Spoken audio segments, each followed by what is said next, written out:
I lifted the page in front of my eyes and read it. In it, I lifted the page in front of my eyes and read it. In it, I lifted the page in front of my eyes and read it. In it, I lifted the page in front of my eyes and read it. In it, I lifted the page in front of my eyes and read it. In it, I lifted the page in front of my eyes and read it.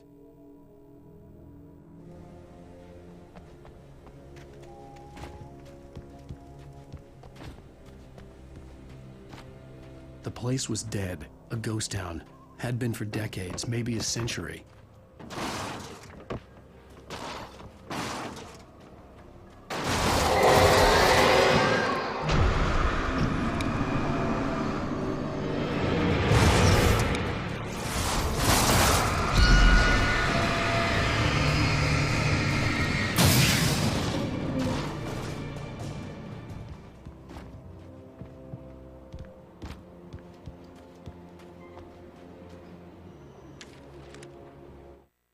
Things were never as simple in real life as in fiction.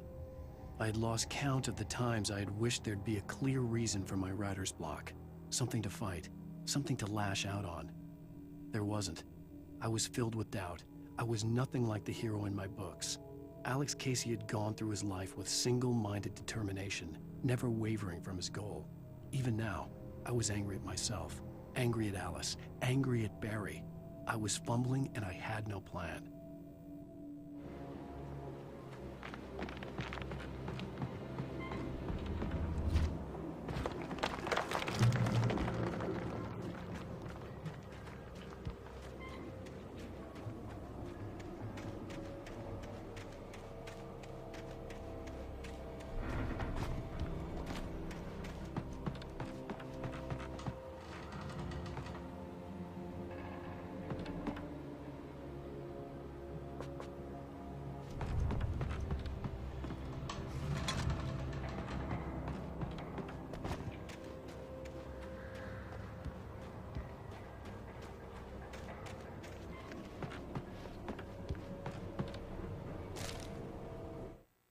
Doc sat down heavily.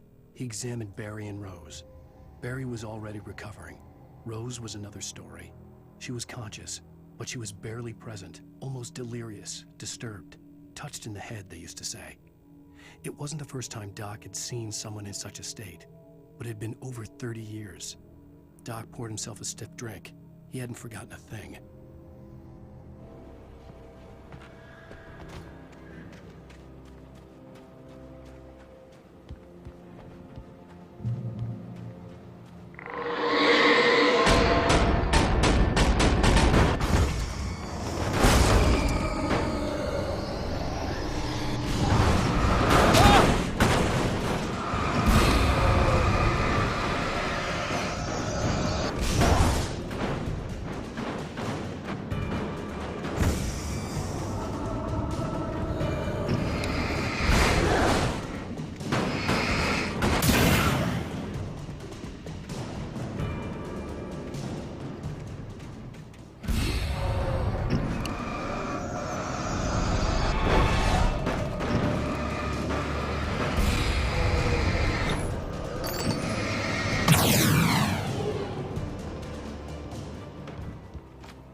Anything outside of writing is a struggle. I feel ill. I managed to make my way downstairs. There's a shoebox filled with books and papers by Thomas Zane. It's very hard to focus, but I managed to read some of it. He's a poet, and a good one. He writes of muses and creators summoning fabulous things from a magic lake, using his powers to shape the world of a realm of gods and dreams and demons, dark things that wait for a chance to slip through, wearing the flesh of men as disguise. Zane writes about himself, his girlfriend being taken over by a dark presence, about growing scared of the lake.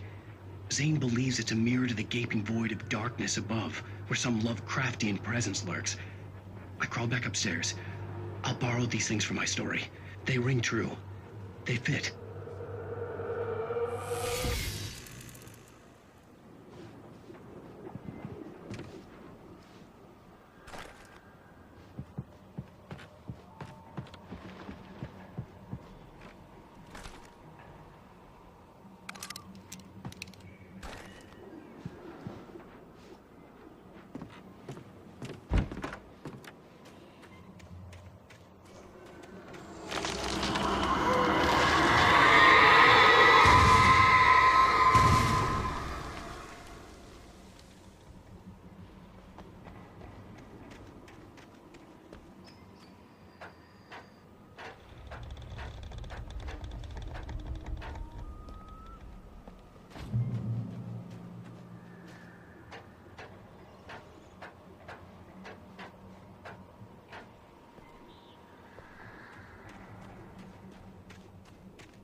The kidnapper had sent me a text. The message was full of spelling errors and insults. It was telling me to hurry up.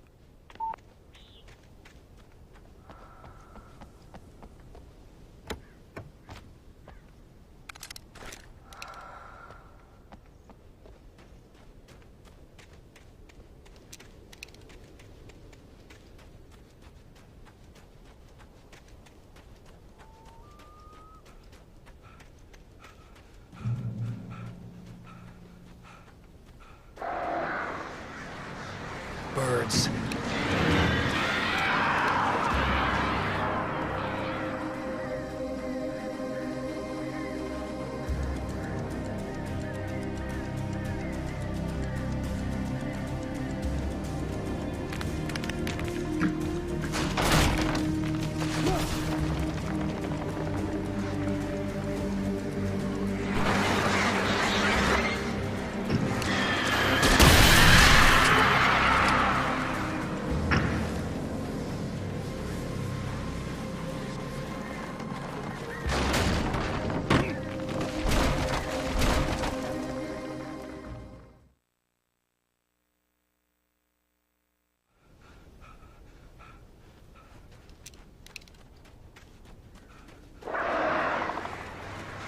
Birds.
Without warning, the headache stabbed at my brain.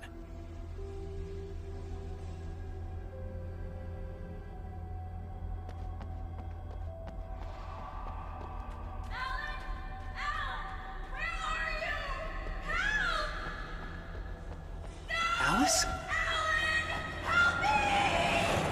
Alice!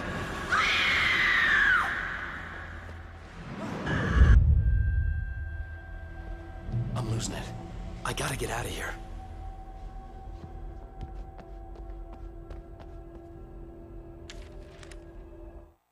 The hunters were big, thick-set men, confident and at home in the woods. They were feeling good, running on beer, ghost stories, and camaraderie late into the night. It did them no good, as they were taken by the dark presence, sucked deep into a darkness far worse than any ghost story they ever told or heard.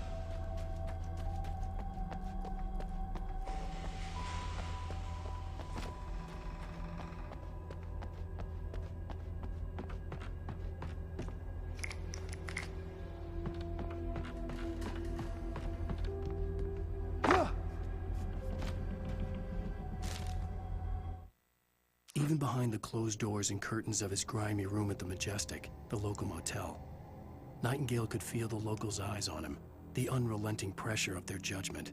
He forced it out of his mind. For all he knew, they could all be under Wake's spell already. You do what you have to do to get the job done. He took comfort from the bottle in his hand. Please, he thought, just let me get through this.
I'd have to make my way up this mine shaft in order to go on.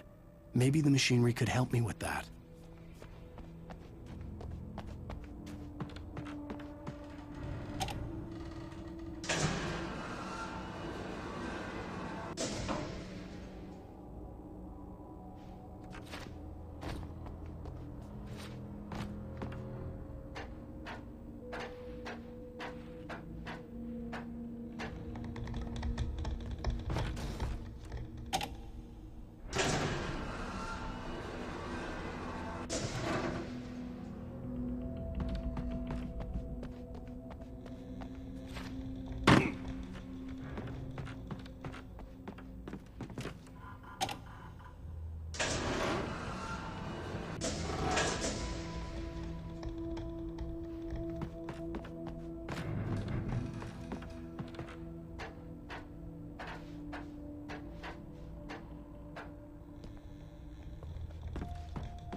Lightning flashed behind the windows of Cauldron Lake Lodge.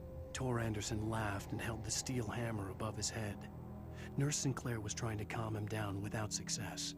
Tor grinned madly and shouted, "My hammer's up. Here's a friendly poke from Mjolnir, wench." He brought the hammer down with all his might on Sinclair's head. "We're on a comeback tour, baby."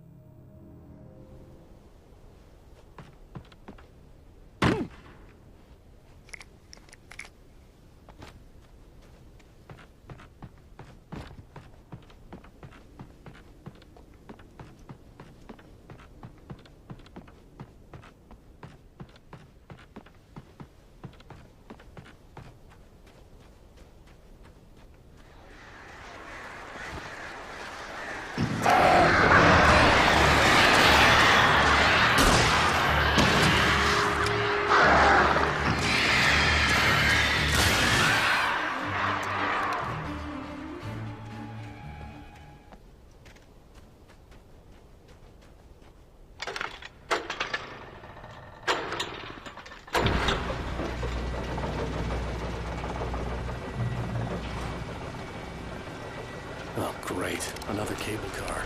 Just great.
Maud had checked all of Stucky's rental cabins.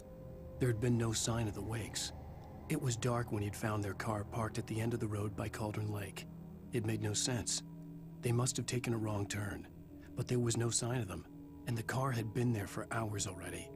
Frustrated, Mott stood on the rotten ruin of the footbridge that had once led to Diver's Isle before it sank beneath the waves years ago. The boss wouldn't be happy.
I could see Cauldron Lake. I thought I could make out the spot where the island and the cabin had been. There was a light near it. It had to be a boat.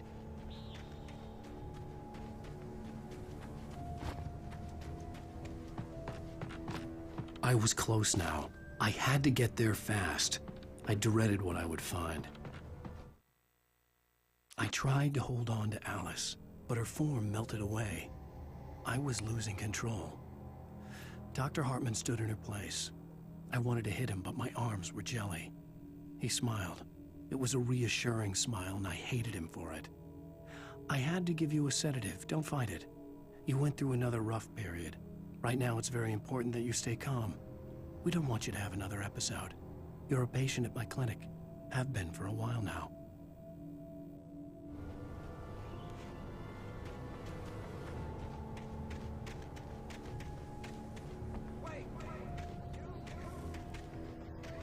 Hey, I'm here! I'm coming! No! Get away! Sorry. Please, leave. The boss didn't know who he was messing with. I didn't know. I swear, I didn't know. We don't have his wife. We don't know where she is. She's probably drowned. We just said we had her to make a play ball. You see? They got him writing for us. Please. Please. Oh.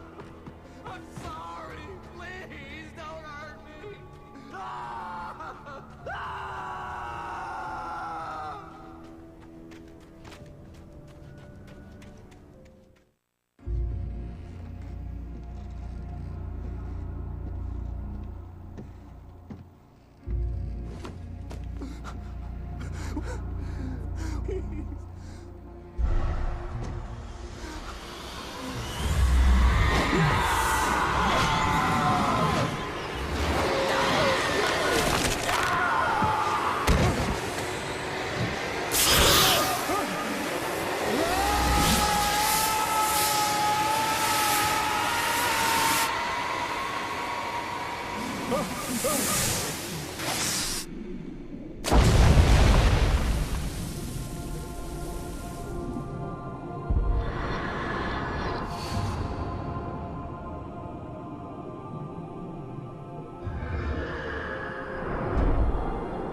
state his claim.